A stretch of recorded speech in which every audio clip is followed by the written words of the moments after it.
ఎవరు ఆ మడిసి ఎవరు నడుతుంది ఎవరు ఎవరమ్మ ఎసుకునమ్మ అని పిలుస్తున్నారు పలికిద్దామని. అసలు నా ఒళ్ళు గజ గజ వణుకుతుంది. ఆ మనిషి ఏం పలకట్లే. పిలిచినప్పుడే నుంచుంటుంది, పిలవనప్పుడే ఎట్టా చెరుగుతుంది చేటతో. నుప్పులు గురిచినట్టే ఎగపోతుంది. ఏంది నొప్పి లేకపోతుంది ఏంటి అని చూస్తుంటే నేను పిలిచినప్పుడు ఏమీ లేదు, పిలవనప్పుడు ఎగపోతుంది. ఎట్రా అని నేను అటు ఇటు దిక్కులు చూసి మళ్ళీ కలం కాడ మళ్ళీ వడ్డమ్మడు కూకోనుండ, ఒక పెట్టనాలు కూకోనుండ భయపడినా. ఒళ్ళు గజ గజ గజ వణికిపోతుంది. అసలు చుట్టూరు కలం చుట్టూరు గళ్ళు గళ్ళు మోగినట్టే ఉంటుంది. మోగినట్టు ఉంటుండే వాళ్ళకి ఎప్పుడుకో కవ్వని కేకేసి వాళ్ళకి మా అటు ఒక ఆయన ఉండడం, కేకేసి వాళ్ళకి ఏంటి పొలమ్మో అని అన్నట్టుగా వినొస్తుంది. కానీ అసలు ఆ మడిసి ఎవరో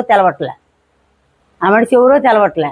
తెలపోయే వాళ్ళకి మళ్ళీ కర్ర చేత పట్టుకొని నుంచుంటే ఆ మడిసి వాళ్ళు ఎదురుకు వచ్చినట్టుంది. కానీ మళ్ళీ దగ్గరకు రావట్లే. మడిసి వచ్చినట్టుంది కానీ దగ్గరకు రావట్లే.